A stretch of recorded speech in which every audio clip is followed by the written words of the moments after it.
जाखड़। आज हम लोग अपना नया वीडियो लेकर आए हैं। हमारा टॉपिक रहेगा कैपेसिटर। स्टूडेंट, कैपेसिटर बड़ा ही अच्छा टॉपिक है, आप उसको समझेंगे, उसका लॉजिक समझेंगे। अगर आपको कैपेसिटर अच्छे से समझ में आ गया तो नेक्स्ट क्लास में उसका डेरिवेशन और न्यूमेरिकल पार्ट करेंगे। तो देखिए कैपेसिटर का मतलब क्या होता है, कैसे काम करता है। देखिए स्टूडेंट, हमारे टॉपिक का नाम है capacitor.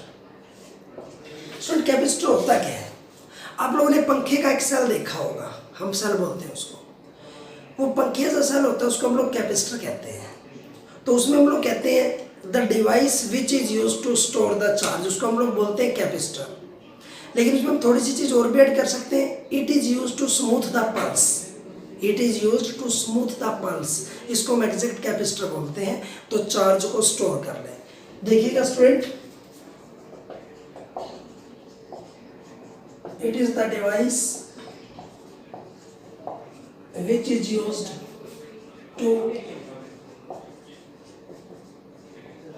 store the charge is called capacitor।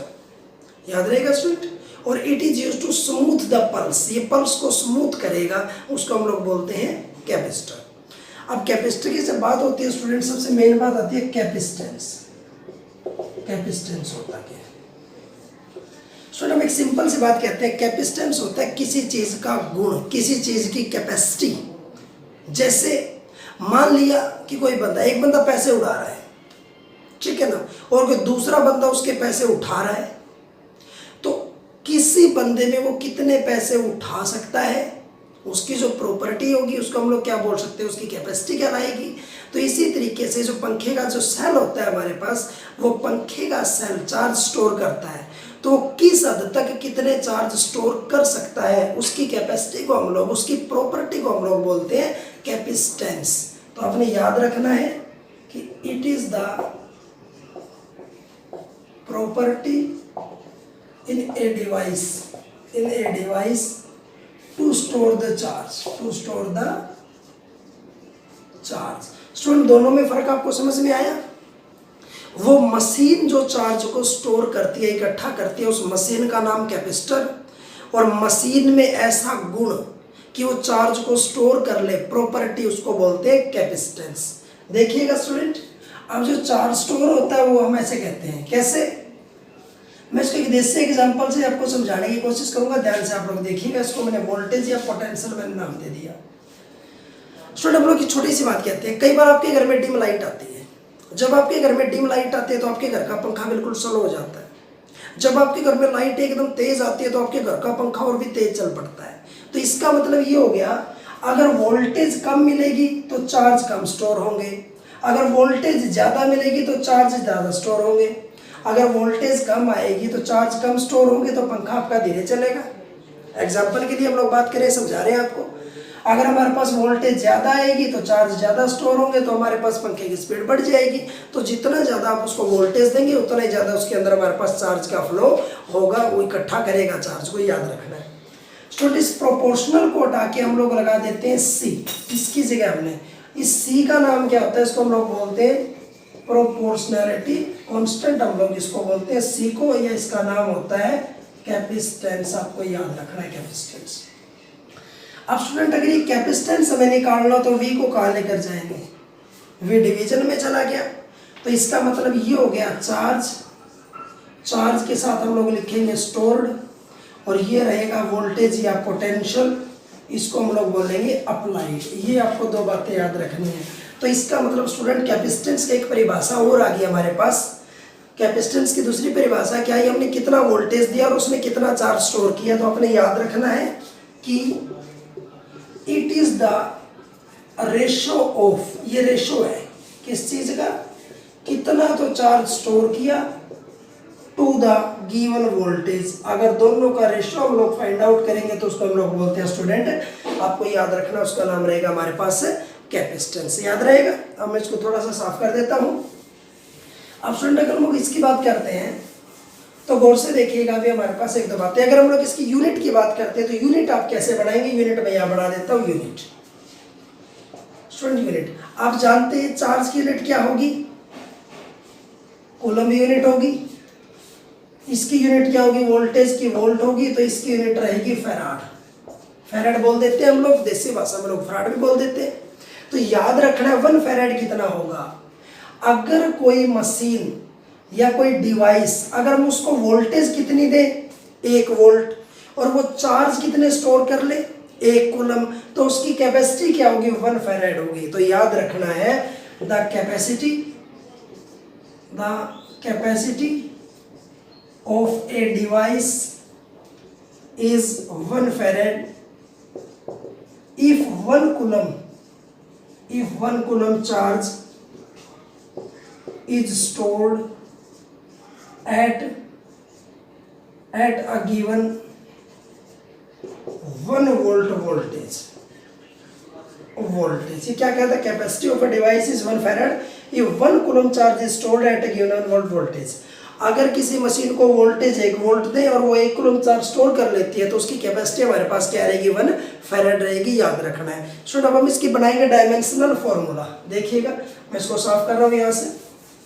Student dimensional formula कैसे बनेगा, ध्यान से देखिएगा आप लोग। देखो किसी भी चीज का अगर हमें डायमेंशनल फॉर्मूला बनाना हो तो हम यहीं से देखते हैं, सी का जो फॉर्मूला रहेगा वो रहेगा Q/V, आप जानते हैं।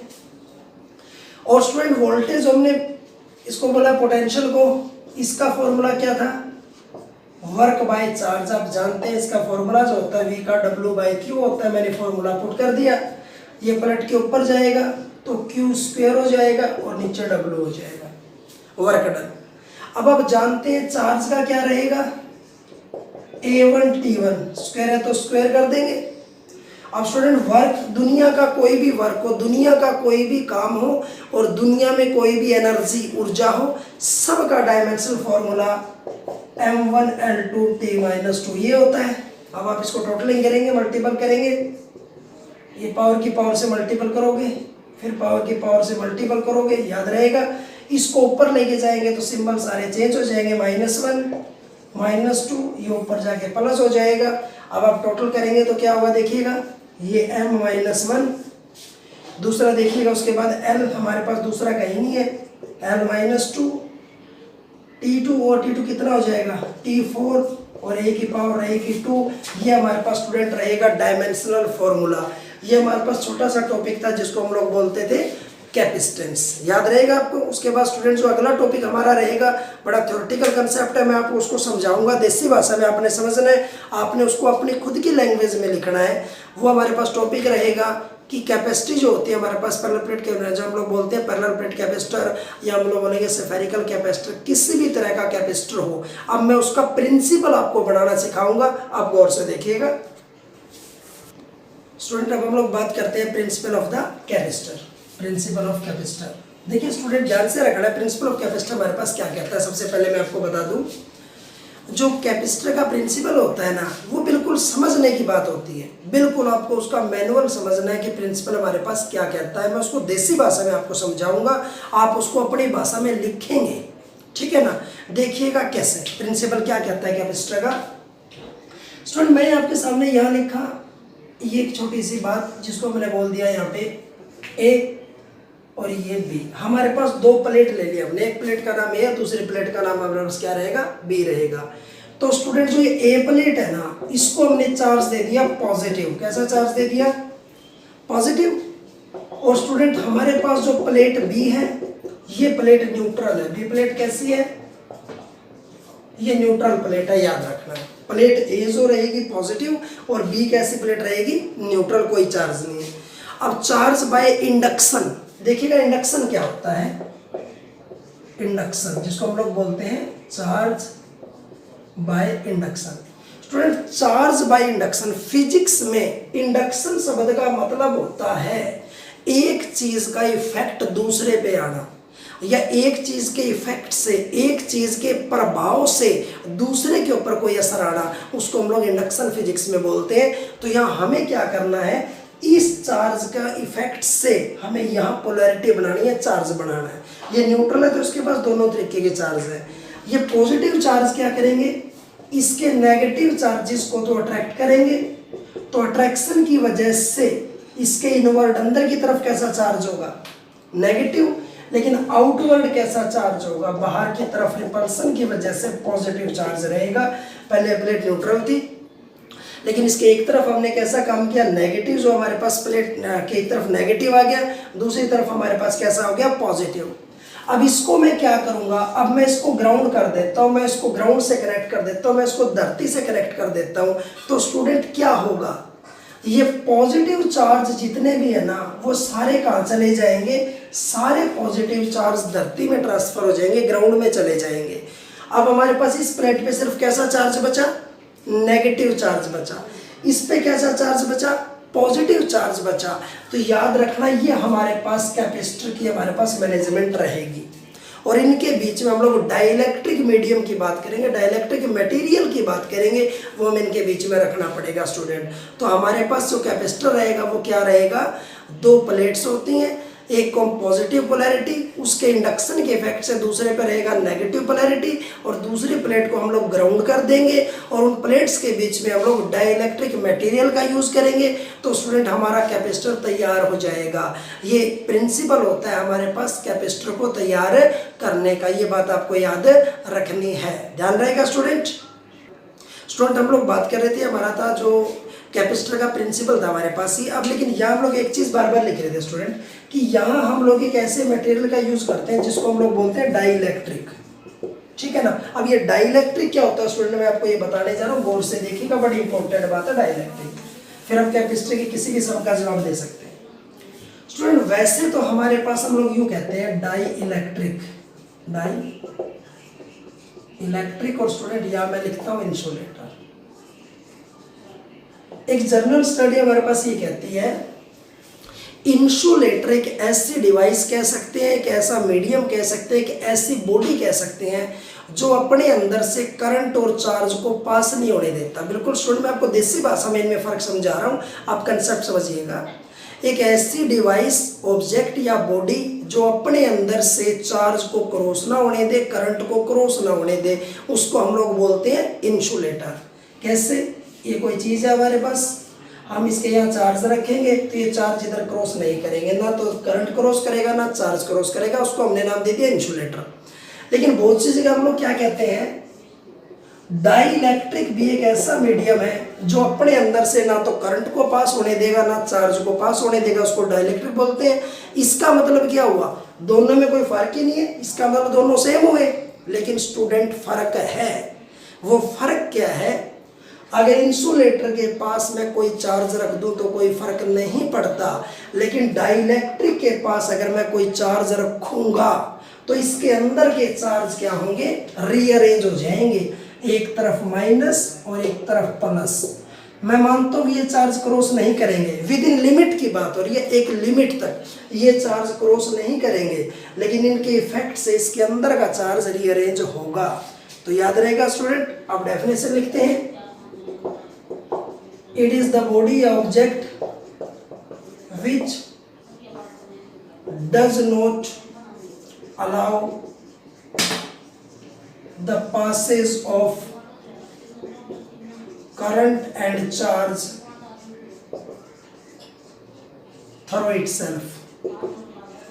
अगर हम इसको यहां छोड़ देते हैं तो इंसुलेटर की एक परिभाषा बन जाती है, इट इज द बॉडी या object which does not allow the passage of current and charge through itself. लेकिन इसके बाद जो शुरू होगी वो डेफिनेशन पूरी होगी डाइलेक्ट्रिक की। कैसे देखिएगा, पहले मैं सेम लिख रहा हूं यहां तक कि it is the body which does not allow the passage of current and charge through itself। Student इतनी परिभाषा दोनों की मैंने सेम लिखी, लेकिन आगे अब जो चलेगा वो देखिएगा, वो क्या कहता है, इसके आगे या क्या लिखना है, but it's internal charges starts rearranging when any charge is placed near to it। तो याद रहेगा कि जो अपने अंदर से करंट और चार्ज को क्रॉस ना करने दे वो रहेगा इंसुलेटर। लेकिन जो अपने अंदर से करंट और चार्ज को क्रॉस ना करने दे, इतनी बात सेम रहेगी। लेकिन फ़र्क क्या रहेगा, अगर उसके पास हम कोई चार्ज रख दें तो उसके अंदर के चार्ज रीअरेंज हो जाएंगे। स्टूडेंट, ये इंसुलेटर और डाइलेक्ट्रिक में फ़र्क होता है, और डाइलेक्ट्रिक का बहुत बड़ा रोल होता है कैपेसिटर के अंदर। आगे हम लोग इसके अंदर पढ़ेंगे डाइलेक्ट्रिक स्ट्रेंथ ब्रेकडाउन, उसके बाद हम सीरीज पैरेलल इनके डेरिवेशंस और न्यूमेरिकल हम लोग पढ़ेंगे। स्टूडेंट, तब तक हमारे चैनल पर बने रहिएगा, लाइक सब्सक्राइब करते रहिएगा। Thank you.